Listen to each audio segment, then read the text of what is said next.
Здравствуйте все! Добро пожаловать на канал Магия Песка. Старинные турецкие гаремные гадания на песке для вас.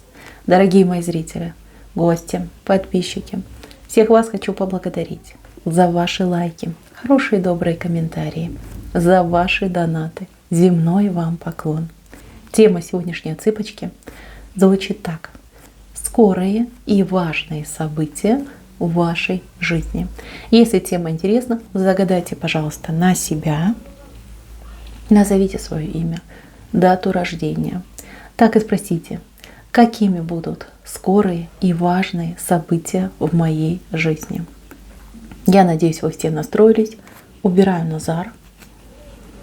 Прошу высшие силы дать мне возможность ответить на все ваши вопросы и послать для вас только самую важную, нужную и полезную информацию. Пусть высшие силы вводят на рука, потому что сейчас от нас скрывает то, о чем ожидал. Ух ты! Слоники пошли, слушайте, слоники. Но слоники это на добро, это на прибыль. И это на улучшение качества вашей жизни. Знаете, у вас тут два. И справа, и слева. Но есть особенность. С правой стороны слоник идет через время. То есть, чтобы улучшить жизнь, чтобы получать больше денежек, чтобы получать больше радости и блага от жизни, вам придется потратить время. Вам придется, возможно, больше работать. Возможно, вам придется с чем-то в данный период времени смириться, потерпеть, подождать. И вот, знаете, потихонечку просто выбраться из сложившейся сложной ситуации. С левой стороны здесь вот какой-то скорый результат, но тут вопрос цены. Вот готовы ли вы за это платить? Здесь возможно предложения не совсем, скажем так, легальные, не совсем законные, либо предложения, которые потребуют от вас жертв. Ну, допустим, вам могут предложить высокооплачиваемую работу, но где-то там далеко, да, куда нужно очень долго ехать, там, возможно, придется жить и там работать по 12 часов. Но денег заработаете много. Вот, вы будете думать, выбирать. Либо вам могут предложить какое-то незаконное, нелегальное дело, которое несет скорое обогащение, но и также последствия, да, в виде там судов, полиции и прочих неприятностей. То есть будете думать, выбирать. Какое вы будете выбирать, ну, это дело каждого. Я тут вам не советчик, но я вам последствия, да, как это может быть, я вам передала, рассказала. Действуйте так, как считаете нужным. Знаете, пусть это вам покажется странным, но здесь именно так и показали. То есть, что вы себе выберете, так оно и пойдет. И еще по левой стороне хочу предупредить, что человек, который вам будет предлагать вот это вот быстрое обогащение, но он нечестный. Это первый момент. А второй момент, человек может даже вас в какой-то момент и подставить. Либо даже, знаете, как ограбить, да? То есть вы как власть, во власти этого человека. Да? Человек скажет: ой, а я пойду на тебя заявление запишу, или там пожалуюсь. То есть могут пообещать одну сумму, а по факту просто дать какие-то копеечки, да, и сказать: ну что, ты теперь в моих руках, будет человек вас и шантажировать. Не дай бог, конечно, да. Вот это вы должны знать об этих последствиях. Так, идем дальше. Здесь у меня какой-то вопрос в отношениях идет. В отношениях. Отношения как будто бы на волосиночке держатся. Вот что делать, как поступить, сохранять, обрывать, давать шанс, либо взять паузу. Да, кто-то прям думать будет, либо уже сейчас, в сегодняшнем дне думает. Смотрите, ваши отношения, они для вас кармически идут. То есть высшие силы не позволят вам разойтись. И чем дольше вы сохраняете эту паузу, либо напряжение между вами, тем сильнее будут высшие силы стараться вас объединить и сохранить. Тут возможны какие-то внезапные проблемы бытового плана, когда вам придется объединяться с вашим партнером для того, чтобы это все порешать.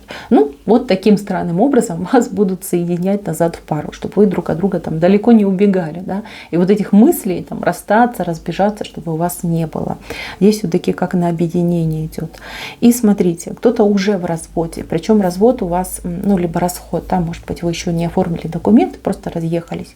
Для тех, кто развелся, ну вот в последние, да, там 6 месяцев, максимум 6 месяцев, может быть, вы там 3 месяца назад разошлись, месяц назад.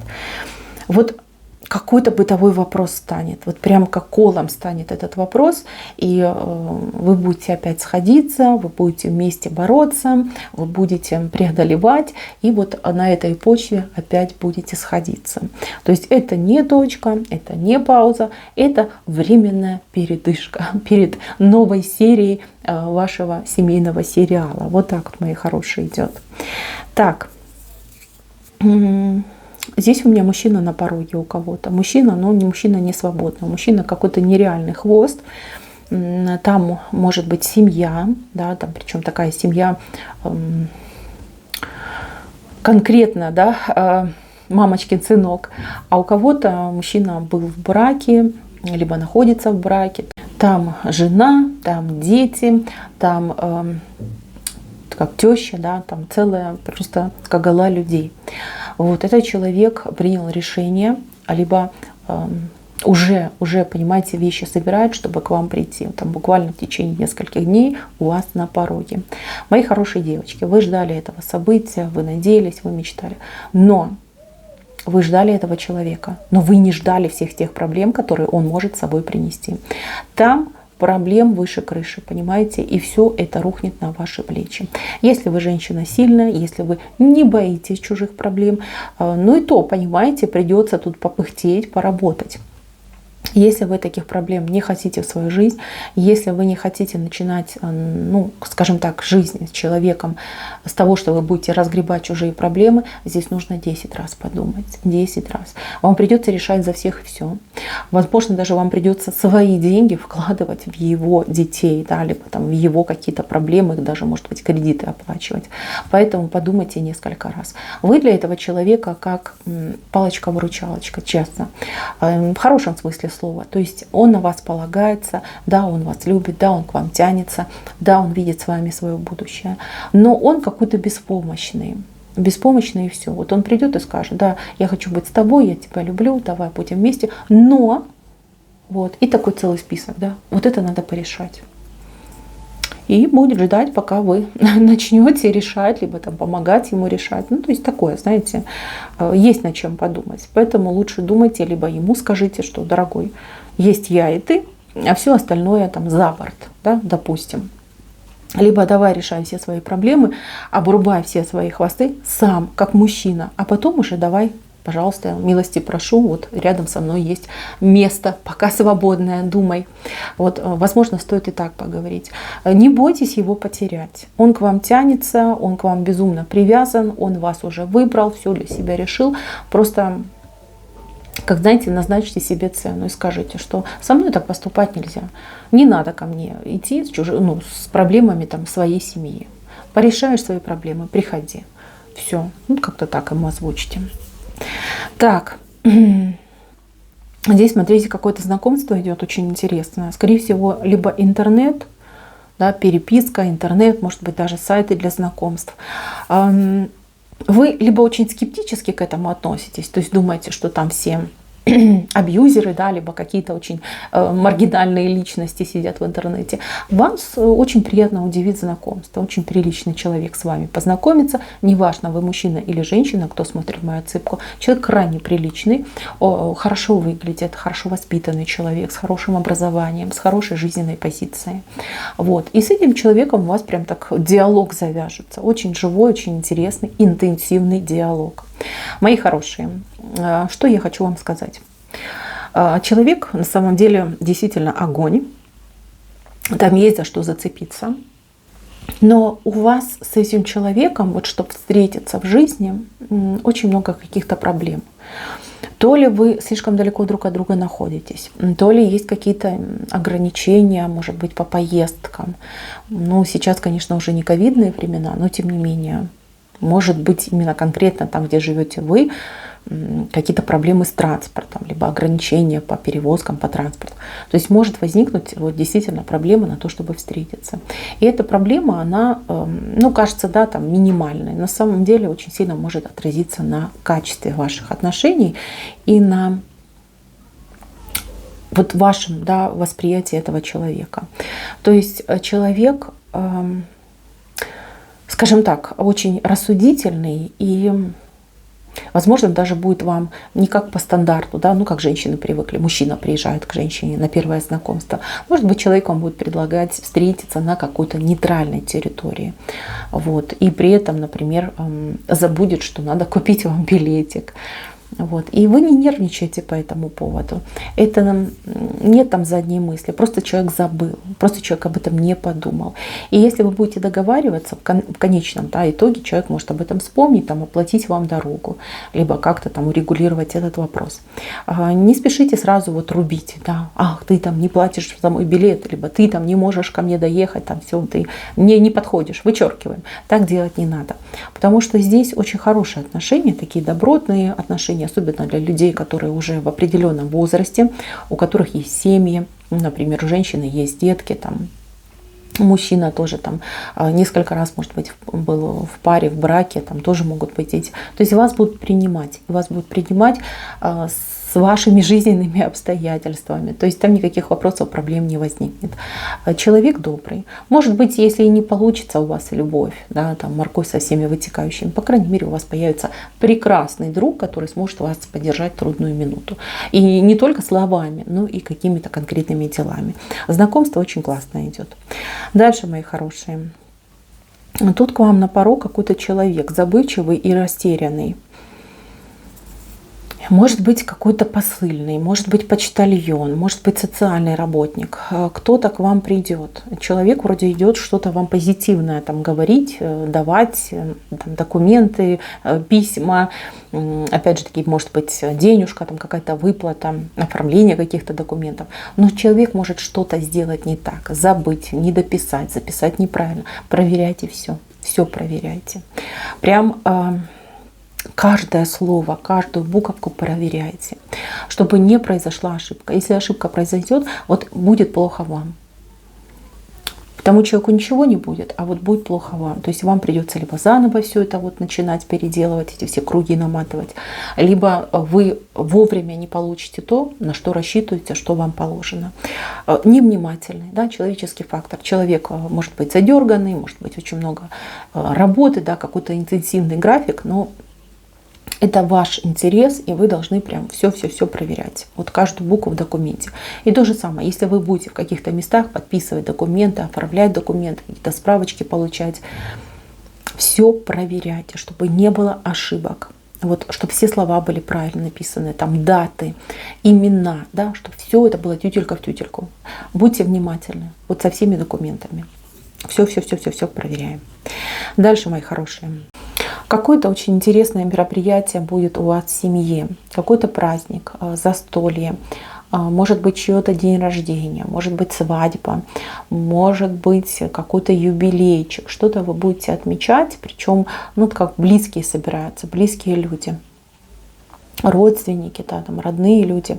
Вот. И такие прям веселые несколько дней вы проведете, но здесь вам прям идет четкое указание на то, что нужно следить за детьми, чтобы не было каких-то неприятных сюрпризов. Потому что дети могут воспользоваться моментом, что взрослые там веселятся и кутят, но и каких-то вот неприятностей наделать. Да? Следите за детьми, пожалуйста, особенно за детьми такого школьного возраста, скорее, да, там, 7-10 лет. Вот следите за такими детками. Очень важно вот прям понимать, что они делают, и пусть они будут на виду.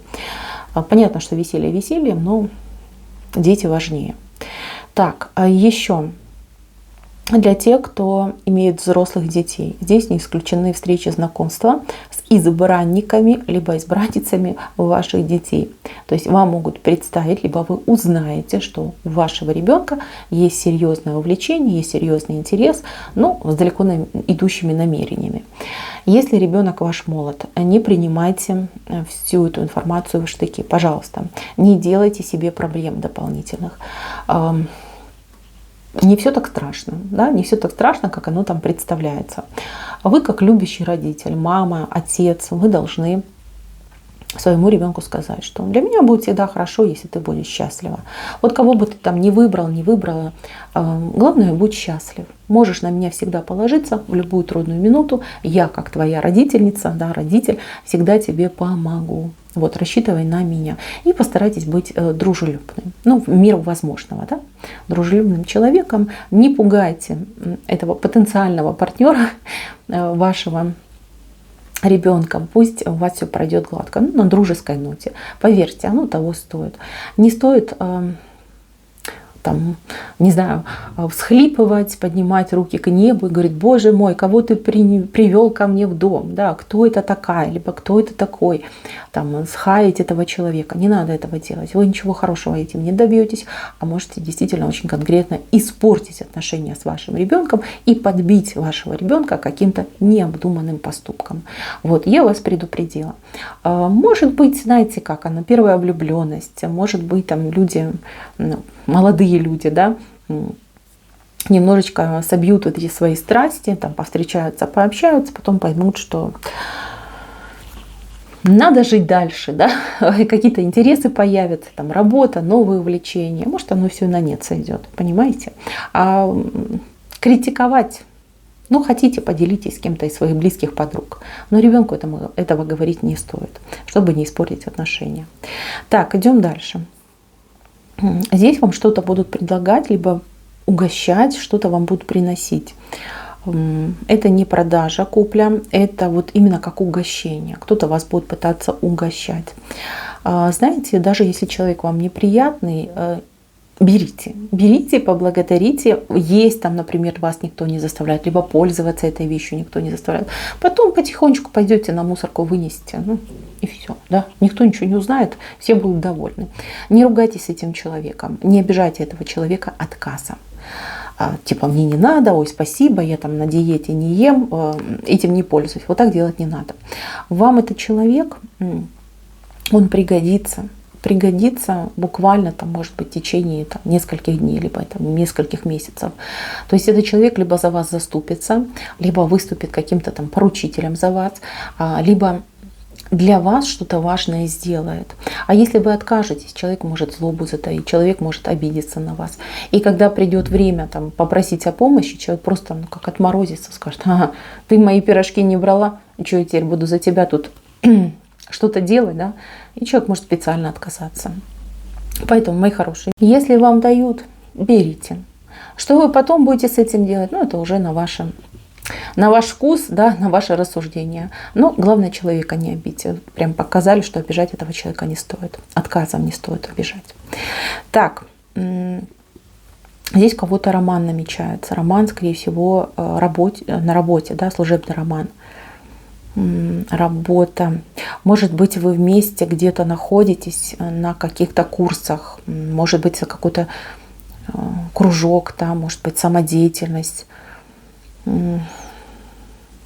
Здесь вы очень интересные, какие-то активные люди, что мужчина и женщина. Вы как-то друг к другу то ли по характеру очень подходите, то ли по темпераменту.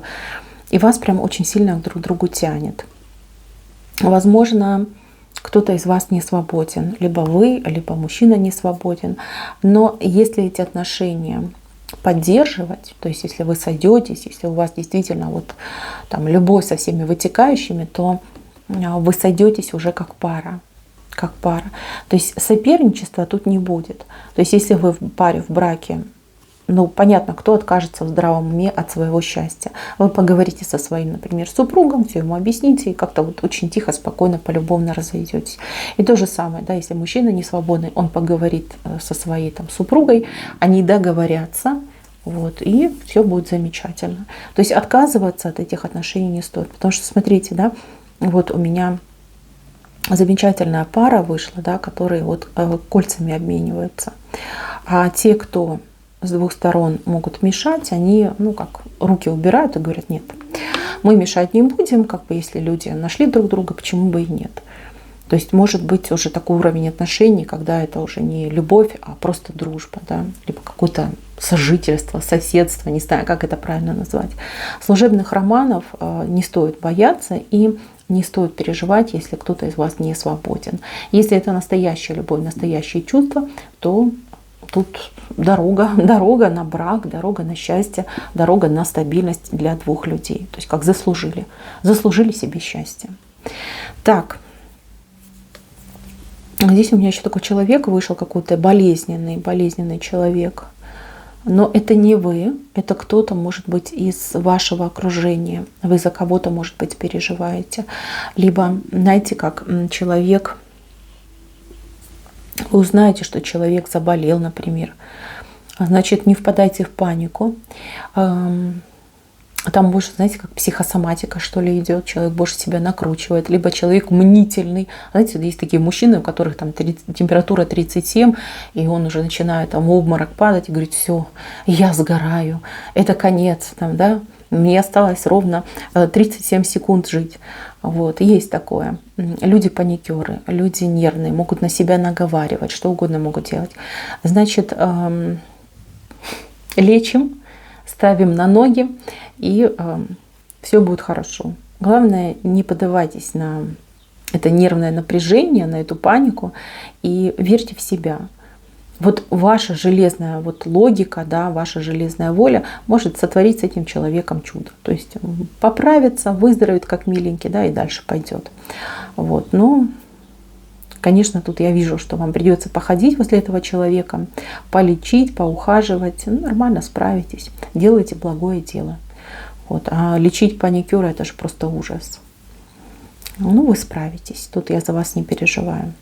Дальше, мои хорошие, кому-то предстоит вот лично, да, какие-то обследования проходить, какие-то чекапы проходить. Тут с больницей связано. Почему-то вы переживаете, почему-то вы либо за финансы переживаете, что, может быть, это стоит, либо вы переживаете за то, что у вас могут типа найти, да. Может быть, вы любите заниматься самодиагностикой по интернету, ну, кто знает. Либо кто-то вам там сказал: ой, ты знаешь, что симптомы такие опасные. И вот запугать могли вас. Может быть, вы человек и не мнительный, но, конечно, если вам такое говорят, вот, вздыхая и закатывая глаза, вы, конечно, тоже можете испугаться. Значит, не бойтесь, все пройдет хорошо, все вы сдадите. Ничего тут прям такого страшного у вас не найдут. А даже если что-то найдут, я думаю, что вот в таком сочетании, да, тут будет и лечение, и эффект пойдет. То есть переживать вам не за что. Так, идем дальше. Здесь какие-то будут обновки, что-то вы новенькое будете покупать для себя, для дома, для своих близких. Какой-то шопинг вас необычный ждет, в каком-то необычном месте. Может быть, вы в такие магазины не ходили, в таких местах, может быть, ничего не покупали. Но вот как знакомство идет с новым местом, и шок и удивление от того, что я об этом не знала. Да? Я не знала, что можно качественную одежду и недорого купить там или там. Может быть, это что-то, знаете, как люди там сами шьют, да, вот домашнее какое-то производство, как частники, не знаю, как правильно называется, да, вот тут и знакомство идет с местом, и вам очень нравится то, что вы покупаете. Может быть, вы привыкли там к определенным брендам, да. Теперь вы попадете в место, где одежда, например, не брендовая, но при этом очень качественная и как-то идеально на вас сидит, и по цене очень такая приемлемая. Прям порадуйтесь.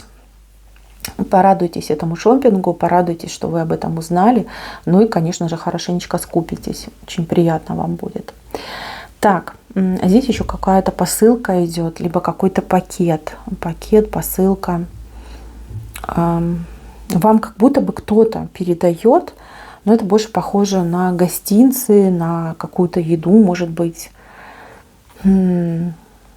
Пакет к вам идет, пакет. Вы либо совсем не ждете, либо, может быть, вы заказывали, но Но по прошествии времени, да, очень много времени прошло, вернее, и вы забыли об этом. Вот, прям под дверь вам принесут, либо вы вот в дверь заходите с этим огромным кульком, пакет, коробочка, да, с чем-то вы приходите. Ну, мелочь приятно, понимаете, будет приятно. Так, у кого-то здесь мужчинка отличится, не знаю, то ли на работе премию получит, то ли в доме что-то наконец-таки, там, не знаю, кран починит, карниз прибьет, да, какую-то работу сделает.